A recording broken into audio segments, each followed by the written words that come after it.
Hey everyone, welcome back to the Charles Oliveira fan club for another banger video. In today's video, I'm going to be recapping, breaking down all the fights that I predicted on UFC 309.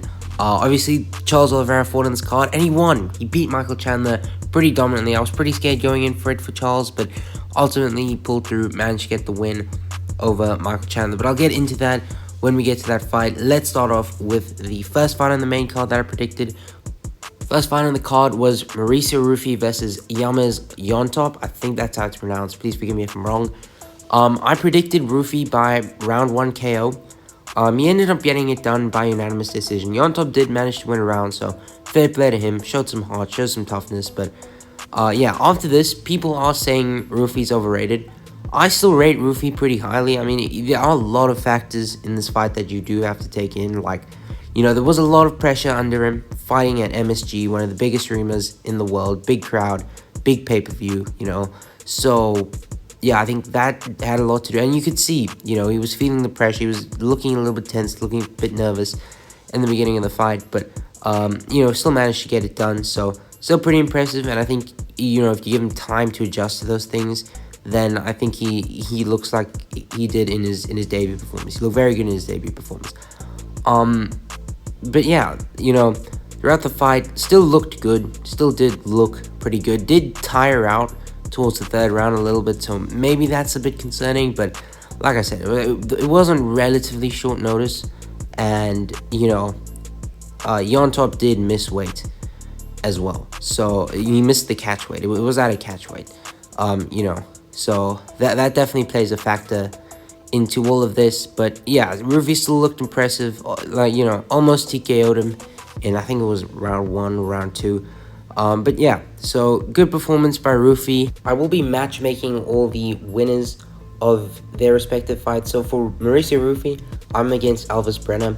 It's a pretty good fight at 155. Obviously, Elvis Brenner is one of the better unranked lightweights, I say. He did lose to Joe Alvarez and Oralby this year, but I still think he's decent. He's a decent unranked guy, and I think it is definitely a step up for Mauricio Ruffy, and it'll be cool to see how he does against someone, you know, significantly better than Llontop and Milwaukee. So yeah, I think it's a pretty good fight to make for Ruffy, and I think, you know, Ruffy called out BSD. BSD is ranked, so I don't think we should do that yet, but I think if he wins this fight, you know, we can talk about giving him a ranked opponent. But for now, I still think he shouldn't fight in the rankings yet. He needs to fight one of the better unranked guys. Then we can start talking about rankings. So that's who I have for Ruffy. The featured fight was between Bo Nickal and Paul Craig, and it was a pretty boring fight. And I think Bo Nickal kind of just forechecked himself. Bo Nickal looked extremely mid in this fight. His striking was just insanely mid. He did win all the rounds, but he kind of scraped all the rounds. Like, he didn't win all the rounds that dominantly. So, pretty mid performance from Bo Nickal. I mean, having that kind of performance against someone like Paul Craig, like, you should be finishing Paul Craig in the first round. Like, I picked him by first round submission. A lot of people did pick him first round TKO. Probably should have picked him by TKO. Paul Craig does have some pretty good jiu-jitsu, so he could probably counter Nickal submissions, but I don't know. But yeah, no, Bo Nickal, you know, very overhyped, and I think he kind of just forechecked himself here. He looked insanely mid here, and I don't even know if he gets to the rankings at this point. I don't know if he gets to the rankings at this point. You know, I think if they give him the right fights, he will get into the rankings. But yeah, I definitely don't think he's gonna become a champion or get very high in the division.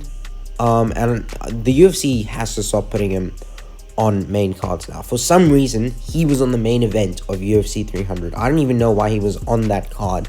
But anyway, yeah, like, this guy should be kept away from pay-per-view main cards. Chuck him on, like, the featured fight of a fight night or something, because, you know, he kind of exposed himself. He forechecked himself.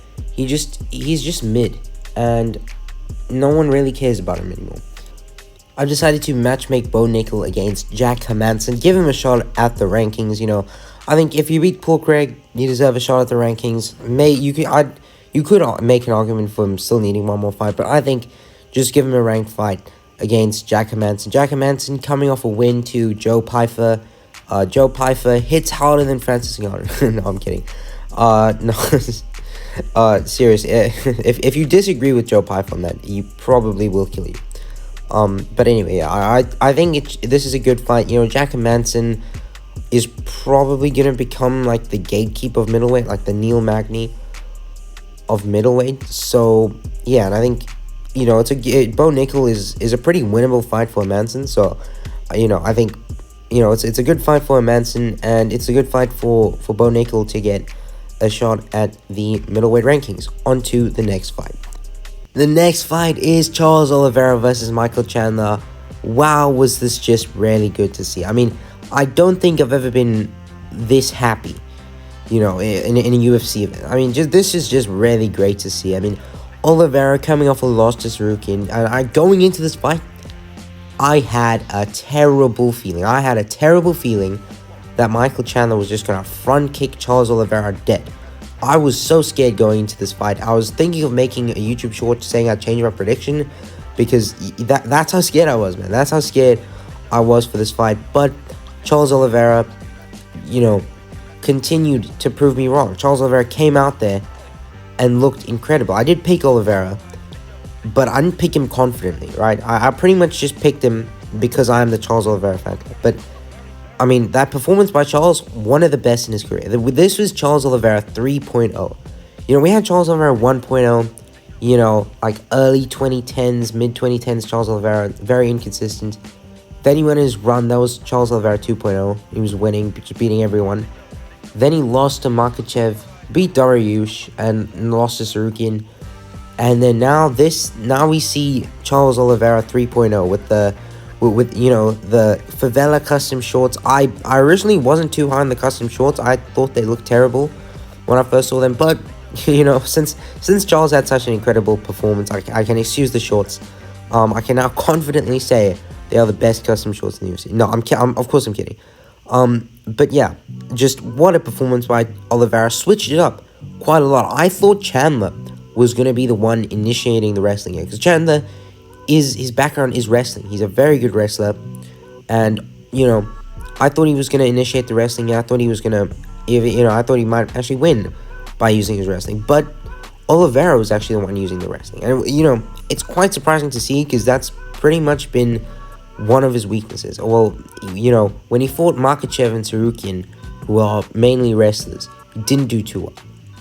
And I think that was because he let them dictate the fight too much. Now he was able to control the fight a little bit more. And I think this is good. This is what we need to see from Charles. Charles let Arman and Islam control the fight too much. You know, he would kind of just pull guard if he ever got taken down or dropped down. I think he was too confident, too comfortable inside of his guard. And I think, you know, against someone like Islam Makhachev or even Arman Sarukian, that's not a good place to be. That is not a good place to be against them.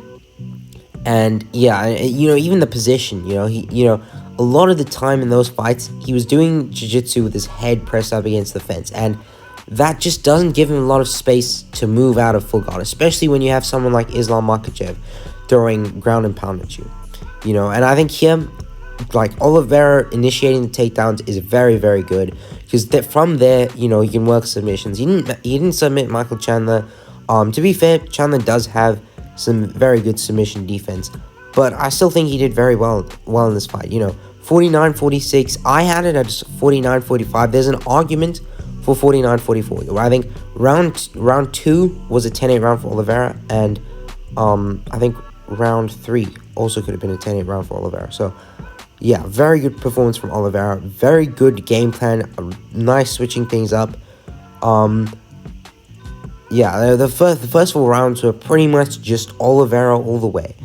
Then we have round 5. Man, dude, I think the best way to describe this is, you know, the scene from The Grinch, where the Grinch's heart grows 3 times its size.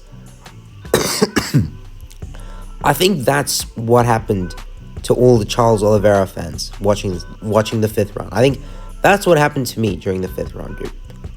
I mean, you know, throughout the whole fight, I was scared that Chandler was just gonna catch Oliveira with like a looping overhand right, And I think that is what happened in round 5. And I was so scared when that happened. Oliveira almost got finished. I was so scared when that happened. I was freaking praying. I was like, not like this, dude. If Chandler was gonna win, have him win like early. Don't egg me on with Charles dominating the first 4 rounds and then Chandler having a comeback performance. Don't do that. No, but luckily Oliveira managed to survive, get the decision win. Yeah, that was scary. That was very, very scary. I must say, dude, wow, that was something else, bro. And then, towards the end of the fight, Oliveira got Chandler's back. Chandler knew that he, lost the fight, and he just started having fun with it. Started slamming Charles on his back to the floor, and, that was fun. That was pretty fun to see from Chandler. Some, pretty BMF type stuff there from Chandler. But yeah, I also need to talk about the referee. This was just horrible refereeing. How are you a professional referee and you let like 20 unanswered back of the headshots fly? Like, you should be warning Michael Chandler about the back of the headshots. Chandler cheated during that fight so much. Chandler was grabbing the fence. There was an eye poke as well. The ref didn't do anything about those two things. And then also, like, the back of the headshots for me is the biggest thing, because back of the headshots are very, very dangerous. Those cause serious brain damage. If you look at a few boxers, they cannot do anything.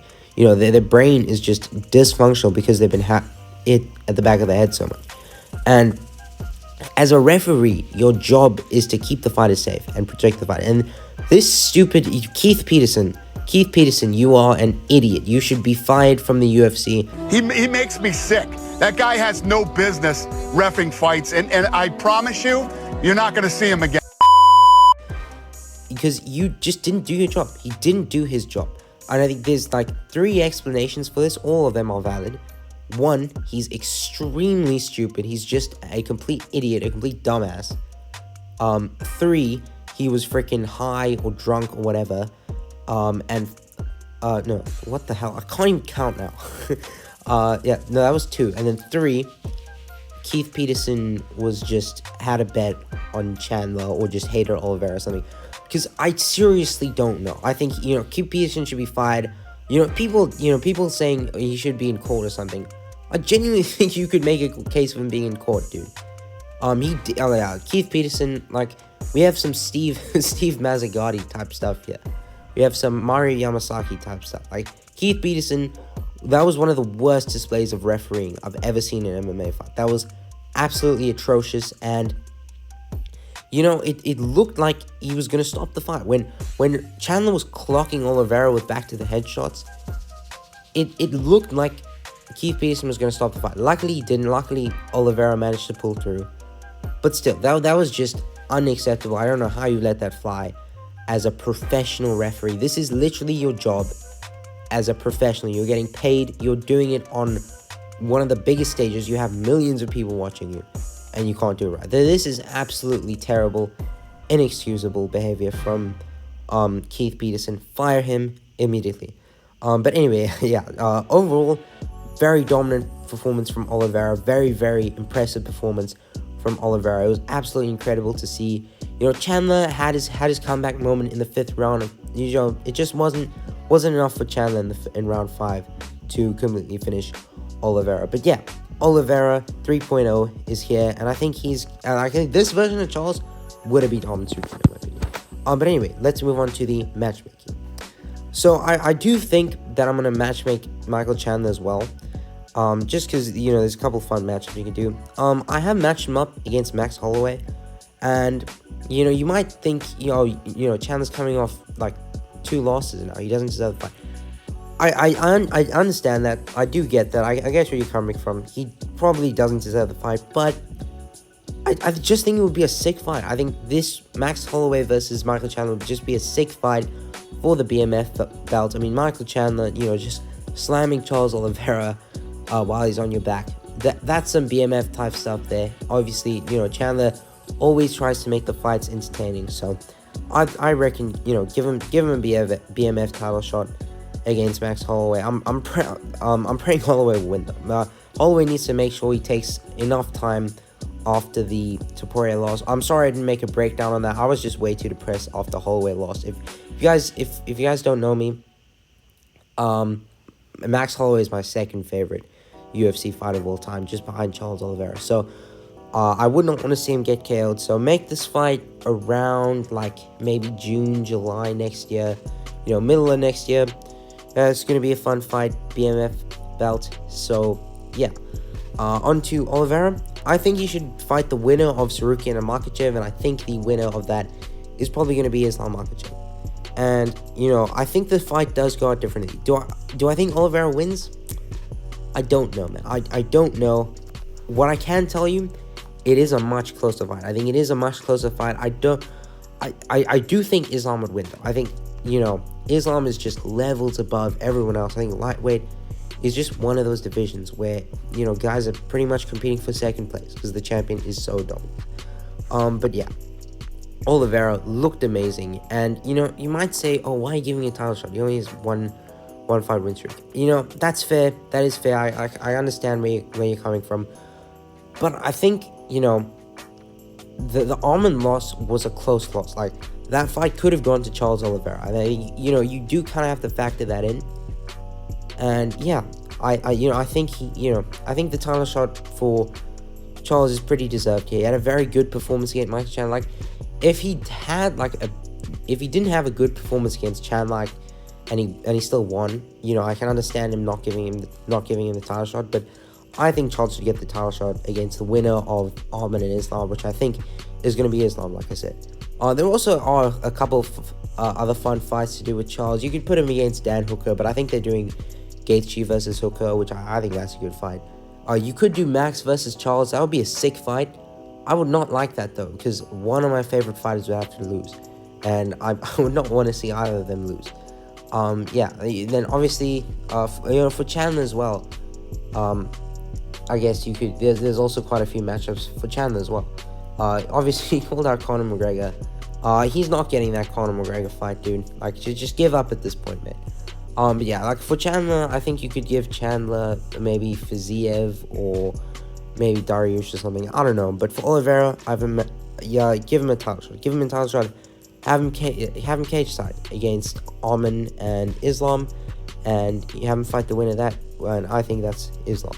But anyway, on to Jon Jones versus Stipe Miocic. This, I don't know what the hell, I was thinking. Yeah, I could have went 4 for 4 on predictions, but I decided to be an idiot and I picked Stipe by round 2 knockout.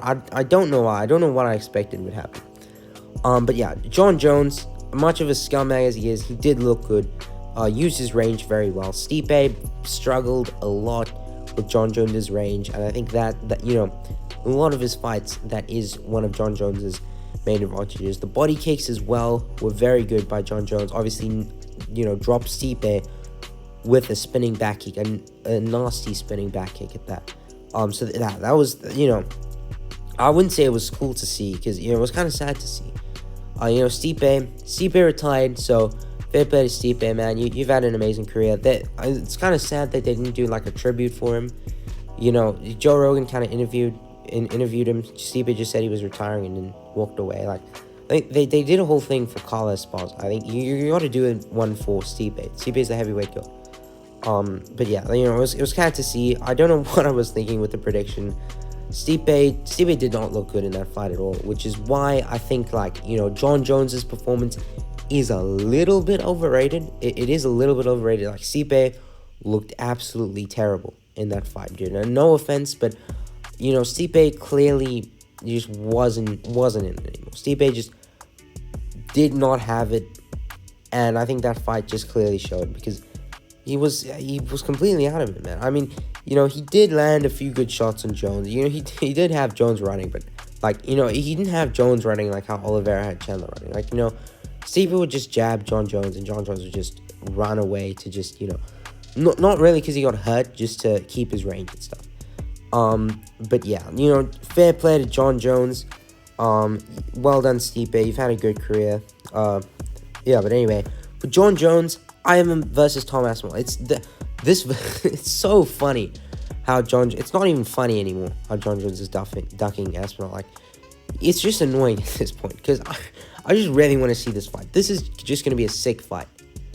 And, like, dude, John Jones is calling out Alex Pereira, freaking, like, he says he wants to fight, and he's calling out Alex Pereira. He's probably going to call out, like, freaking, I don't know, dude, he's probably going to call for a third fight with DC before he fights Tom Aspinall. Yeah, he's seriously, dude, seriously, man. Yeah, John Jones should fight Aspinall, but I don't know if that's going to happen. Dana said he wants it to happen, but I don't know. I don't think John Jones is going to want to take this fight. John Jones is doing everything in his power to duck Tom Aspinall, and nothing is working. Nothing is working. Everyone wants to see him versus Tom Aspinall. No one wants to see him versus Pereira. No one does, except himself, and not even Pereira wants to see that, because I think Pereira is probably going to lose that fight. But yeah, no. John Jones versus Tom Aspinall. This is a very good fight to make. I mean, John Jones, I think, is by far Tom Aspinall's toughest matchup, toughest fight in the heavyweight division, because, John Jones is very good. He is very good, and so is Tom Aspinall, but he hasn't fought anyone as high caliber as John Jones. So, I think this is 100% without a doubt the fight to make. Tom Aspinall is the interim champion. He's up there at heavyweight. He's an up-and-comer. So, I think he should fight John Jones. It's going to be a sick fight, and one that I think everyone would like to see. So, yeah. Anyway, that's going to do it for today's video, guys. I am very, very happy with this card, of course, just because my boy Charles Oliveira won. My GOAT list, my top 30 fighters of all time, will probably be coming out at the end of this week, so make sure to subscribe if you want to see the best top 30 list in MMA, or in MMA YouTube. But yeah, that's going to do it for today's video, guys. Thank you so much for watching. What did you guys think on the comments below? How did you guys do on picks? I went 3-1, which is honestly pretty good. It was just me being stupid with the Jones prediction. But yeah, I'm very happy with this. I can't wait to see what's next for Charles Oliveira. And yeah, thanks so much for watching. Goodbye.